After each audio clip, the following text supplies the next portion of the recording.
Election total सरकार ही declare कराती है। सरकार जिस प्रकार का निर्णय लेगी उसी बात पर यूनिवर्सिटी अपनी, क्योंकि जो भी इलेक्शन जो डेट डिक्लेयर होती है वो सरकार की तरफ से आती है। छात्र हितों पर कुठाराघात हुआ है। हमने जब मेहनत की तो हमें उसका परिणाम मिलना चाहिए था। लिंगदो कमेटी की सिफारिश राजस्थान विश्वविद्यालय में ही नहीं सब जगह मानी जाती है, फिर राजस्थान विश्वविद्यालय के चुनाव के परिणामों पे ही क्यों रोक लगी? हाईकोर्ट का फैसला है, जो युवा जो छात्र नेता हैं उनके भविष्य के खिलाफ ये खिलवाड़ किया जा रहा है। इसके लिए जो कानूनी तरीके से कदम उठाए जाएंगे। यहाँ पर कोई हिंसा नहीं हुई थी। इसके अलावा जहाँ पर हनुमानगढ़ में जब इलेक्शन में 2 छात्रों की मौत हो गई थी उसके बाद भी वहाँ का चुनाव रोका नहीं गया। इसके बाद यहाँ मामूली थोड़ा बहुत आचार संहिता का उल्लंघन है, उसमें इनका रिजल्ट रोक दिया गया है और 3 महीने बाद इनको इनके साथ कड़ा धोखा हुआ है। भंवरलाल जी गंगानगर से जुड़े हैं, बताइए भंवरलाल जी। लगता है कॉलर डिस्कनेक्ट हो गया, लेकिन सवाल लगातार बरकरार है कि आखिर ऐसा क्यों हुआ और क्यों छात्र संघ, मतलब शुरुआत से इसका जिक्र किया जाना जरूरी है। आरडी गुजर साहब, शुरुआत से जिक्र करें, आचार संहिता का उल्लंघन सबसे बड़ा आधार माना जा रहा है इस चुनाव को रद्द करने का। प्रदेश के सूरत हाल स्टूडेंट्स की जुबानी हमने सुना, लेकिन कहाँ कमी रही? आखिर मॉनिटरिंग के स्तर पर बात की जाए, कानूनी पहलुओं पर गौर करने की बात की जाए।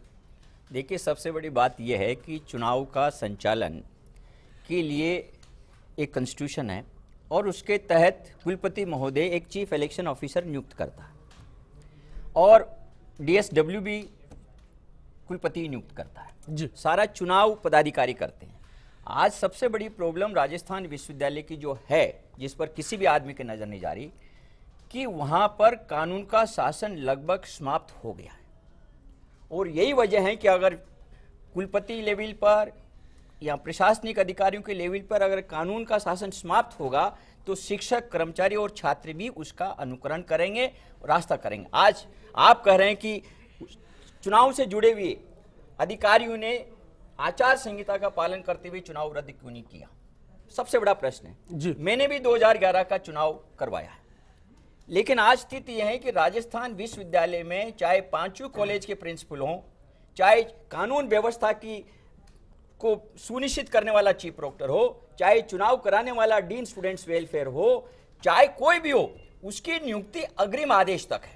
यानी कुलपति ने जो हमारा ऑर्डिनेंस 141G है उसके तहत ये टेन्योर ऑफिस है और कम से कम 3 साल के लिए नियुक्ति की जाती है। लेकिन पूर्व कुलपति ने इन पदों पर, आज विश्वविद्यालय में कोई भी प्रशासनिक पद ऐसा नहीं है जिसमें शिक्षक की नियुक्ति टेन्योर के आधार पर है। हर नियुक्ति टिल फर्दर ऑर्डर है।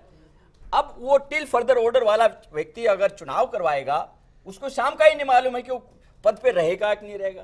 प्रिंसिपल चुनाव कराएगा, उसको शाम को ही नहीं मालूम है कि वो प्रिंसिपल रहेगा कि नहीं रहेगा। चीफ वार्डन हॉस्टल देखेगा, उसको शाम तक मालूम नहीं है कि वो चीफ वार्डन रहेगा कि नहीं रहेगा। चीफ प्रोक्टर कानून व्यवस्था लागू करेगा, उसको शाम तक मालूम नहीं है कि वो रहेगा कि नहीं रहेगा। तो ये सारी जो अराजकता की स्थिति जो पैदा हुई वो कुलपति स्तर पर विश्वविद्यालय ऑर्डिनेंस 141G का खुला उल्लंघन करके प्रशासनिक पदों पर जो शिक्षकों की नियुक्ति की, विश्वविद्यालय में एक डर बिठाने की जो कोशिश की गई, जिसकी वजह से कोई भी ये एक बड़ा पहलू इस चर्चा में निकल कर आ रहा है। जयपुर से प्रांजल जुड़े हैं हमारे साथ, बताइए प्रांजल। मैं यहाँ पे पैनल में बैठे सभी लोगों से एक सवाल करना चाहता हूँ जी। कि मैं खुद एक स्टूडेंट हूँ और मैं जहाँ तक मानता हूँ कि छात्र संघ चुनाव होने ही नहीं चाहिए, क्योंकि ये एक तरह से हमारी यूनिवर्सिटी में हो या कॉलेज में हो, ये एक अराजकता फैलाता है। और जितने भी छात्र संघ में लड़ते हैं इलेक्शन, ये सिर्फ और सिर्फ हमारे राजनेताओं के कुछ गुर्गे होते हैं जो कि अपने आप को हाईलाइट करने के लिए, पॉलिटिक्स में आने के लिए ये सब नौटंकी करते हैं। और ऊपर से हम पढ़ने वाले स्टूडेंट्स के लिए एक बहुत बड़ी प्रॉब्लम होती है कि इलेक्शन हो रहे हैं, रोज बवाल होंगे, रोज ग्रुप बनेंगे, कहीं लड़कियां छेड़ी जा रही हैं। ये अभी इलेक्शन होगा, रिजल्ट आ गया मान लीजिए, उसके बाद भी इनमें से कोई भी एक आता नहीं है सामने कि हमारी हेल्प करे या कुछ करे। सिर्फ ये एक राजनीति करने के लिए ये सारा खेल होता है। शुक्रिया प्रांजल इस चर्चा में जुड़ने के लिए, राय के लिए। ये भी एक दर्शकों की राय है, लेकिन सबसे बड़ा और बुनियादी सवाल जो अभी शुरुआत में आया हमारे सामने कि जो बुनियाद है उसको लेकर बात की जानी चाहिए। जैन साहब, मैं आपके पास में आता हूं। ऐसे आधार पर क्या आप मानेंगे कि जो यूनिवर्सिटी की तरफ से हलफनामा पेश किया गया वो ठीक था? क्योंकि जब शुरुआत से नियमों के अवहेलना अगर उस यूनिवर्सिटी में हुई है, ऐसे में उसका कितना आधार रह जाता है? देखिए, यूनिवर्सिटी का जो हलफनामा था वो एक तरीके से अपनी जो गलतियां थी उसको कवर अप करना जैसा था कि यूनिवर्सिटी कैंपस के अंदर तो आगे उससे चैलेंज किया जा सकता है स्टूडेंट्स की तरफ से? स्टूडेंट्स की तरफ से चैलेंज किया भी जाना चाहिए। और यूनिवर्सिटी कि जैसा आपने गुजर साहब ने बताया कि कुछ कारण रहे हैं जिसकी वजह से प्रशासनिक फेल्योर रही है। मतलब ये तो माना जाए कि यूनिवर्सिटी की प्रशासनिक फेल्योर थी जिसकी वजह से आज ये स्थिति आई है। अगर यूनिवर्सिटी के जो भी अधिकारी पदाधिकारी थे वो अपनी जिम्मेदारी निभाते और उस समय आचार संहिता का दृढ़ता से पालन करवाते, ये बच्चों हटो का खेल नहीं खेलते कि हमारे अंदर तो आचार संहिता नहीं हुई, कुलपति कहता कि मेरे कमरे में तो आचार संहिता का उल्लंघन नहीं हुआ, कमरे का बाहर हुआ तो मुझे पता नहीं। आप यूनिवर्सिटी के इलेक्शन करा रहे हैं, जहां भी इलेक्शन हो रहा है उसको वॉच करने की जिम्मेदारी आपकी है, गवर्नमेंट से कोऑर्डिनेशन करके काम करने की जिम्मेदारी आचमी है। आप अपनी जिम्मेदारी से भागे, उसका परिणाम ये हुआ कि छात्रों में इतनी अराजकता फैली हुई है, इतना वायलेंस हुआ है और इलेक्शन रद्द होना पड़ा है। क्योंकि आचार संहिता सारे हिंदुस्तान में लागू हो रही है, बड़ी बड़ी यूनिवर्सिटीज में इलेक्शन हो रहे हैं, तो यहाँ क्यों नहीं? तो इसलिए जिम्मेदारी ये है कि जो एफिडेविट दिया, अगर शायद यूनिवर्सिटी का प्रॉपर एफिडेविट गया होता तो शायद तस्वीर कुछ और होती। जरूरत ही नहीं आती। जी, अजमेर से तरुण जी जुड़े हैं, बताइए तरुण जी आपका क्या कहना है? कॉलर डिस्कनेक्ट हो गए। जितेंद्र जी मैं अब आपके पास आता हूं। जो जयपुर से कॉलर जुड़े थे प्रांजल, उनका जो कहना था एक छात्र संघ चुनाव का ये रूप भी देखने को मिलता है और कहीं ना कहीं नाराजगी जो है आम आदमी में, जो कैंपस से बाहर है, जो स्टूडेंट लाइफ से बाहर निकल चुका है, उसके लिए कहीं ये विषय भी एक कह सकते हैं कि ज्यादा ऑब्जेक्शन करने वाला हो सकता है। ज़्यादा प्रांजल की सोच में मेरे को बहुत ज़्यादा अचरज इसलिए हो रहा है कि वो ये कह रहे हैं कि लोकतंत्र में होते हुए चुनाव बंद कर देनी चाहिए। फिर नगर निगम के क्यों नहीं, लोकसभा क्यों नहीं, विधानसभा क्यों नहीं बंद कर देनी चाहिए? यदि प्रशासन ही सब कुछ चलाने वाला है, कहीं तो आपकी कोई बात रखने वाला है। यदि आपका कोई छात्र प्रतिनिधि आपकी नहीं सुन रहा तो वो किसी छात्र संगठन से आया होगा। एक नहीं, दो नहीं, चार नहीं, चार पदाधिकारी जब आपके एक साथ चुने जा रहे हैं, कोई तो आपकी सुनेगा। यदि आप ये कहते हैं कि छात्र नेता मेरी सुनते नहीं है, तो कहीं ना कहीं आप या तो उनके संपर्क में नहीं है या आप उनसे बातचीत नहीं करना चाहते हैं। क्यों छात्र राजनीति इस स्थिति में आगे का आपको ये कहना पड़ रहा है कि छात्र राजनीति में चुनाव ही बंद कर देनी चाहिए? ये लोकतंत्र की हत्या है। जी राकेश जी आपकी क्या राय है? सर मैं ये कहना चाहूँगा कि स्टूडेंट्स पॉलिटिक्स यदि इस देश में नहीं होगी तो इस देश में नेता पैदा होना ही बंद हो जाएंगे। राजस्थान विश्वविद्यालय वो विश्वविद्यालय है जिसके आज अध्यक्ष बने हुए लोग 3 तो इसी राज्य सरकार में मंत्री बने हुए हैं, कई MP बने हुए हैं। इसी राजस्थान विश्वविद्यालय के स्टूडेंट बहुत से MLA बनते हैं। एक हमारे साथ में भी बैठे हैं जो प्रताप सिंह जी, ये खुद अध्यक्ष रहे हैं। हम इस चीज़ को एक ये पहली सीढ़ी अपन कहते हैं, जबकि ये मैं कहूँ कि राजस्थान में राजनीति की यदि जननी कहा जाए राजस्थान विश्वविद्यालय को तो भी ये कम होगा। राजस्थान विश्वविद्यालय हमेशा से स्टूडेंट्स को आगे लाने वाला विश्वविद्यालय है और यहाँ पे चुनाव यदि बंद हो जाएंगे तो जो आम एक स्टूडेंट है, जो नेताओं का बच्चा नहीं है, जिसके पास पैसा नहीं है, उसको कभी आगे आने का मौका नहीं मिलेगा। इसलिए ये विश्वविद्यालय चुनाव कभी बंद नहीं होने चाहिए। जहाँ तक ये कॉलर जो अभी प्रांजल जो अभी हमसे जुड़े थे, मैं उनको भी ये कहना चाहूँगा कि आप आगे आइए। आपकी कोई बात नहीं सुनता है तो आप उसके जाके उसके खिलाफ बोलिए कि आपको हमने चुना है और आप हमारी आवाज़ सुनिए और आप हमारी समस्याओं का हल कीजिए।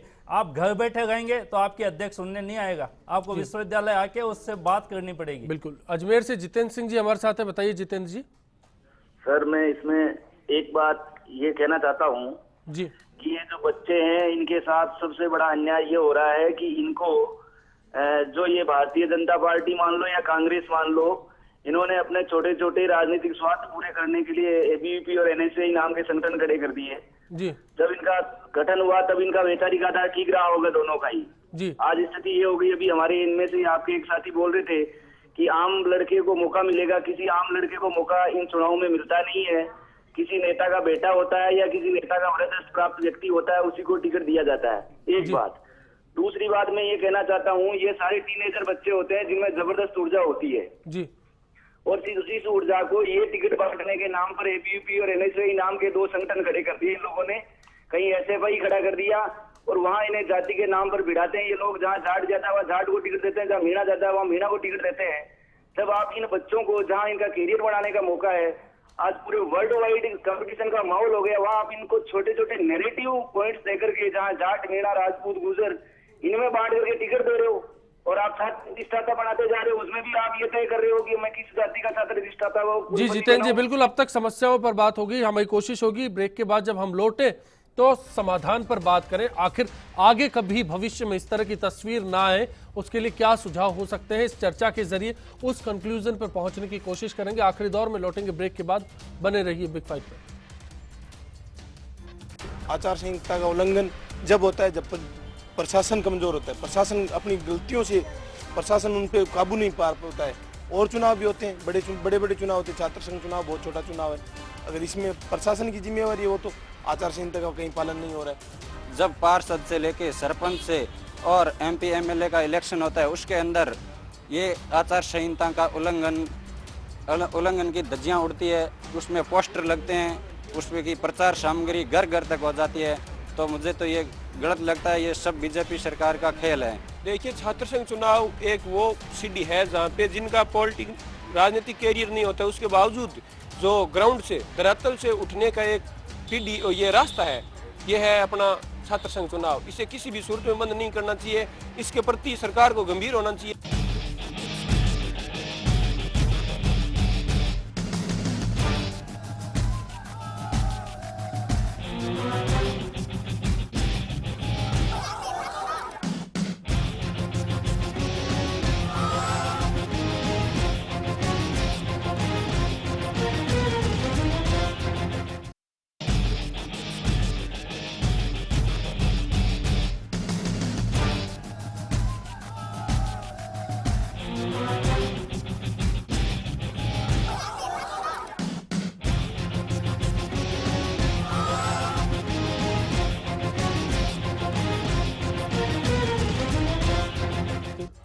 आज हमारा सवाल आपसे था कि क्या चुनाव रद्द होने के फैसले के खिलाफ छात्र प्रदर्शन की कोर्ट की अवमानना है। इस पर आपकी राय मिली।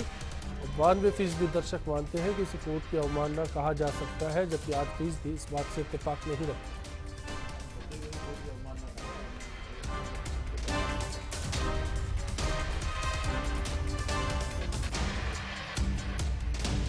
जो आज राजस्थान यूनिवर्सिटी में हुआ, आगे ना हो और आगे कोई बेहतर तस्वीर आए, इसके लिए क्या रास्ता हो सकता है, इसकी शुरुआत करेंगे।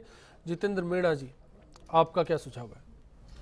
राजस्थान विश्वविद्यालय का चुनाव जैसा कि पिछले कई वर्षों से देखने में आ रहा है, इसमें सुधार की तो काफ़ी जरूरत थी, लेकिन क्या लिंगदो कमेटी की सिफारिशें व्यवहारिक है, इस बात में हमें जोर देना पड़ेगा। क्यों नहीं राजस्थान विश्वविद्यालय का चुनाव फिर कैंपस में ही कराया जाए? उसके लिए विश्वविद्यालय प्रशासन क्यों नहीं अपनी जिम्मेदारी पूरी तरह ले? क्यों नहीं, जब चारों ओर अब क्या ऑनलाइन जब फॉर्म भरा जाता है, ऑनलाइन रिजल्ट होता है, ऑनलाइन क्यों नहीं ये चुनाव पढ़े लिखों का चुनाव? हर चुनाव में जब EVM मशीन काम आ रही है तो विश्वविद्यालय चुनाव में वो मशीन क्यों नहीं हो, तो कि रिजल्ट हाथों हाथ आपके सामने आ जाए। जी राकेश जी, विश्वविद्यालय में चुनाव के लिए जो अभी जितेंद्र जी ने कहा कि ऑनलाइन तरीका अपनाया जाना चाहिए, मैं इससे सहमत हूं। साथ ही ये भी हो सकता है कि आजकल हर स्टूडेंट के पास में मोबाइल है और मोबाइल के जगह वो वोटिंग है वो SMS से घर बैठे भी कर सकता है। उसको विश्वविद्यालय आके उस चुनाव में शामिल होने की भी आवश्यकता नहीं है। आज का जो तकनीकी युग है उसको इसमें इस्तेमाल किया जाना चाहिए ताकि हंगामे की स्थिति पैदा नहीं हो। जी प्रताप सिंह जी, क्या इसमें जो तस्वीर अब तक नजर आती है उसमें आचार संहिता के नाम पर सख्ताई ज्यादा दिखाई गई है? देखिए, आप एक बात मानकर चलिए, आचार संहिता का रूल्स रेगुलेशन अपनी जगह है, उसको पालन कराने वालों की जिम्मेदारी अपनी जगह है, चुनाव अपनी जगह, स्टूडेंट का अधिकार अपनी जगह, सबको अपने अपने अधिकारों को और कर्तव्यों को समझना पड़ेगा। और आप ये मानकर चलिए, इस देश में कार्यपालिका, व्यवस्थापिका और न्यायपालिका, उनके अपने अपने अधिकार क्षेत्र हैं, अपने अपने कर्तव्य हैं। लेकिन न्यायपालिका हो चाहे कार्यपालिका हो चाहे व्यवस्थापिका हो, वो गवर्न राजनीति से हो रहे हैं, लोकतंत्र से हो रहे हैं। बेस लोकतंत्र है, जनता है। कम से कम हमारे फैसले चाहे लोकसभा से आए, चाहे न्यायालयों से आए, चाहे विधानसभा से, ऐसा तो होना चाहिए कि उन फैसलों के रिजल्ट क्या होंगे वो तो हमें ध्यान रखना पड़ेगा ना। हम तो लोकसभा में कोई बिल पास हो जाए और बिल पास होने के बाद देश में मान लीजिए हंगामा हो जाए, लाखों लोग मारे जाएं, तो ऐसा फैसला किस काम का? तो फैसले से पहले उस फैसले के रिजल्ट भी देखे जाने चाहिए। उन फैसलों से नाम कमाया जा सकता है, फैसलों को अमर किया जा सकता है, लेकिन उन फैसलों की भावनाओं का असर दूसरे की भावना पर कितना पड़ता है वो देखना पड़ेगा। और लोकतंत्र में ये भाषण देना आसान है, चुनाव बंद करा दीजिए। अरे भाई साहब, पढ़े लिखे लोग हो, ये देश चुनाव पर चल रहा है, ये राजनीति से चल रहा है, ये लोकतंत्र बेस्ड कंट्री है। आप 4 किताब पढ़ के ये भाषण देना आसान है कि आप ये बंद कर दीजिए, वो बंद कर दीजिए। आप किसी IAS ऑफिसर से मिलोगे, किसी IPS के कमरे में जाओगे, जब पता चलेगा कि डेमोक्रेसी क्यों जरूरी है, फिर तो इस देश में क्या जरूरत है? फिर तो डिक्टेटरशिप, राजाओं के राज को नुकसान कर रहे थे क्या? इसलिए हमें न्यायपालिका, कार्यपालिका और व्यवस्थापिका, उनका अपना अपना अधिकार क्षेत्र है, अपने अपने अधिकार में डिसीजन ऐसे आने चाहिए कि उसके रिजल्ट अच्छे आए। और जहां तक स्टूडेंट्स की बात है, ये जो अधिकारी वर्ग है, ये जो कर्मचारी हैं, उनको प्रेस्टीज इशू बनाकर जिस तरह की हरकत इस टीवी पर आ रही है, वो इस यूनिवर्सिटी के गेट के अंदर घुसते हैं और मजबूर करते हैं कि आप सड़क नहीं रोकेंगे। अरे भाई साहब, सड़क रोकने के लिए मुकदमा दर्ज करते हैं आप, जब मामला ठंडा हो जाता है आप उनके ऊपर कार्रवाई करते हैं, वो कोर्ट में जवाब देते हैं। आप तो लाठी मार रहे हो बैठे हुए स्टूडेंट के। आप लाठी मार रहे हो एक बच्ची के, तो आपके भी बच्चे उसमें हो सकते हैं।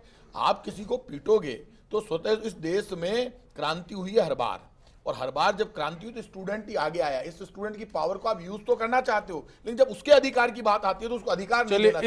इस स्तर पर सुधार की जरूरत है। आरडी गुजर साहब, आप क्या कहना है? मेरा इसमें बिल्कुल साफ मत है कि बार बार लिंगडो कमेटी की रिकमेंडेशंस का जिक्र किया जाता है, लेकिन अधिकांश लोग ये नहीं समझते कि लिंगडो कमेटी ने 3 प्रकार के अल्टरनेटिव्स दिए हैं। पहला, लिंगडो कमेटी ने ये अल्टरनेटिव दिया है कि अगर कोई यूनिवर्सिटी या कॉलेज चुनाव करवाना चाहते हैं तो इन सिफारिशों पे करवा सकते हैं, और ये सुप्रीम कोर्ट का इंटरिम फैसला है जी।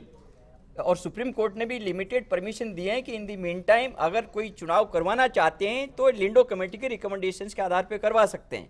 उनमें 3 विकल्प है लिंगडो कमेटी में। एक है कि ऑफिस बेयरर्स का चुनाव डायरेक्ट इलेक्शन से हो जी। दूसरा उनका विकल्प है कि अगर जहां परिस्थितियां अलाउ नहीं करती डायरेक्ट इलेक्शन, वहां पर क्लास रिप्रेजेंटेटिव सिस्टम से ऑफिस बेयरर का चुनाव हो सकता है जी। और जहां और भी परिस्थितियां अलाउ नहीं करती, वहां पर स्टूडेंट्स की एकेडमिक मेरिट के आधार पर, नॉमिनेशन के आधार पर सीआर का नॉमिनेशन होकर के ऑफिस बेयरर का चुनाव कर सकते हैं। आपने अभी हाल ही में देखा, गत वर्ष राजस्थान में नगर निगमों के चुनाव में जयपुर में भी जो है डायरेक्ट इलेक्शन से मेयर का चुनाव हुआ, उस पर कुछ कमी नजर आई, तो अब संशोधन हो गया। संशोधन में कर दिया गया है कि अब डायरेक्ट इलेक्शन न करके अब वार्ड मेंबर्स के द्वारा, जो भी इलेक्टेड वार्ड मेंबर्स हैं उनके द्वारा मेयर चुना जा रहा है। तो अगर आपका एक एक्सपेरिमेंट फेल हो रहा है तो आप उसमें सुधार कीजिएगा, रास्ता खुला है। तो राजस्थान विश्वविद्यालय जहां 30,000 छात्र छात्राएं कैंपस पे हैं, जहां मैनेज करने की स्थिति नियंत्रण से बाहर जा रही है, वहां अगर ये एक्सपेरिमेंट फेल हो रहा है, चुनाव कायम रखिए, ऑफिस बेयरर्स रखिए, लेकिन मूड ऑफ इलेक्शन बदलने की दिशा में भी थोड़ा सोचिए। जी बिल्कुल सोचा जाना चाहिए। आखिरी कॉलर इस चर्चा में कोटा से जुड़ी है हेमलता जी हमारे साथ है। बताइए हेमलता जी। नमस्कार सर। नमस्कार। मैं आपके बैठे हैं जो खचरियावास जी, उनसे भी मैं मुखातिब होकर कहना चाहूंगी कि आप सब लोग इन्हीं गलियारों में से निकल के आए, और ये जो अभी चल रहा है तो ये कोर्ट का निर्णय है, इसकी सुगबुगाहट तो आज नहीं, एकदम से नहीं हुई होगी सर। इन लोगों को आभास तो होगा ही। आज ये हमारी ऊर्जा, आप देख रहे हैं हम मिट्टी का तेल डाल रहे हैं, आत्मदाह की कोशिश कर रही है, तो ये लोग विधानसभा में बैठे हैं, कानून निर्माता लोग हैं, इन्हें पहले से क्यों नहीं ये आइडिया हो जाता कि ऐसा बवाल होने वाला है। कृपया मैं तो यही कहना चाहूंगी, हमारे बच्चे वहाँ पढ़ रहे हैं, मेरा बच्चा भी है वहाँ पे, आप इन्हें संभालिए, इस ऊर्जा को संभाल के रखिए सर। एक भावुक अपील है, इसको समझने की जरूरत होगी खाचरियावास जी। देखिए ये बिल्कुल भावुक अपील है, और मैं स्टूडेंट से अपील करना चाहूँगा कि ये वक्त आत्मदाह करने का या टकराव करने का नहीं है। ये वक्त राजस्थान की सरकार से मैं भी अपील करूंगा, राजस्थान की सरकार डबल बेंच में स्टूडेंट का पक्ष रखे, स्टूडेंट की तरफ से पार्टी बने, और ये रखे कि आज तक इस तरह से इलेक्शन पे रोक नहीं लगी है। और मैं स्टूडेंट से रिक्वेस्ट करूंगा, हमारे पास और भी रास्ते हैं, हम घेराव करें, हम प्रदर्शन करें, इस तरह की कोई हरकत ना करें। ज़िंदगी बड़ी कीमती है, इस पे हमारे सबसे ज़्यादा आपके मदर फादर का अधिकार है। एक माँ खुद गीले में सोती है, हमें सूखे में सुलाती है, पाल पोस कर बड़ा करती है। इस ज़िंदगी की कीमत को हमें समझना पड़ेगा। और पुलिस के अधिकारियों से भी मैं कहूँगा, ऐसा कुछ मत कीजिए कि आपको यूनिवर्सिटी के गेट के सामने जाना भारी पड़ जाए। कल खाकी को देखकर स्टूडेंट बिदक गया तो आपका सड़क पर खड़ा रहना मुश्किल हो जाएगा। ऐसे में ज़रूरत है, कानून का पालन होना चाहिए। कानून का सम्मान तब होता है जब कानून एक लिमिट में अपने अधिकारों के तहत, अपने कर्तव्य के तहत सही पावर का सही यूज करता है। ये जो यूज हो रहा है, जब लाइब्रेरी के अंदर घुस के आप स्टूडेंट पे लाठीचार्ज कर रहे हैं, एक स्टूडेंट ने पत्थर फेंका, आपने भी पत्थर फेंका, उस लड़की का सर फोड़ दिया, ये जो हालात पैदा हुए, इसमें राजस्थान की सरकार को, पूरी सरकार को तुरंत इंटरफेयर करना चाहिए, स्टूडेंट्स को बुलाना चाहिए, चीफ मिनिस्टर स्तर पर बातचीत होनी चाहिए। आदरणीय भैरव सिंह जी ने कई बार स्टूडेंट लीडर्स को बुलाकर बात की, उन पर ठंडे छींटे दिए, बैठकर मामला बैठा। ये स्टूडेंट भावुक है, जब आप इनको कोई भी सरकार बुलाकर कहेगी, समझाएगी, बिल्कुल तो एक रास्ता निकल सकता है, रास्ता निकल जाएगा। और स्टूडेंट ये चाहते हैं सम्मान, बिल्कुल बात और रास्ता निकले। बिल्कुल घर वाले काफी चिंतित होते हैं, जैसा कि कोटा से हेमलता जी ने जिक्र किया। एक जैन साहब, आपसे फाइनल कमेंट चाहूंगा। ये जो चुनाव है, छात्र संघों के चुनाव है, ये एक्चुअली राजनीति की शिक्षा है जी। और अगर अच्छी शिक्षा मिलेगी तो अच्छी पीढ़ी सामने आएगी। तो हमें ये देखना चाहिए कि हम इस छात्र राजनीति को एक अच्छी शिक्षा के रूप में दें, और इस तरह की स्थिति अपने अपने जो जिम्मेदारियां उनसे भागने की कोशिश नहीं करे। खास तौर पर जो विश्वविद्यालय प्रशासन है, जो राज्य सरकार है या पुलिस है, ये उनकी जिम्मेदारी है कि बच्चे हैं, इनको स्वच्छ शिक्षा देनी है। इनको लाठी मार कर या झूठे एफिडेविट देकर या एक गलत शिक्षा सिखाकर आप उस लाइन में नहीं जा सकते। अभी तो इस शिक्षा से तो हमें सुधारना है, क्योंकि हम बच्चों को समझाएंगे कि अरे भाई ये नगर निगम और म्यूनिसिपैलिटी की या विधानसभा के चुनाव में भीड़ भीड़ इकट्ठा कर या शराब बांट कर या हंगामा कर चुनाव जीत जाते हैं, पर तुम मत करो, तुम अच्छे नागरिक की तरह से आगे चलो। और इसी दृष्टिकोण से लिंदो कमेटी बनी थी। वो जानते थे कि हम यहाँ से सुधारेंगे तब जाके हमारा ऊपर तक का प्रजातंत्र सुधरेगा, परंतु ये लाठी पीटना और इस तरीके से इन्हें डिनाई करना बच्चों को अपने राइट्स, वो उचित नहीं। चलिए, आप सभी इस चर्चा में शामिल हुए, आपका बहुत बहुत शुक्रिया। इसी उम्मीद के साथ आपसे विदा लेंगे कि आने वाला कल आपके लिए आज से बेहतर साबित हो। आज बिग फाइट में इतना ही। नमस्कार।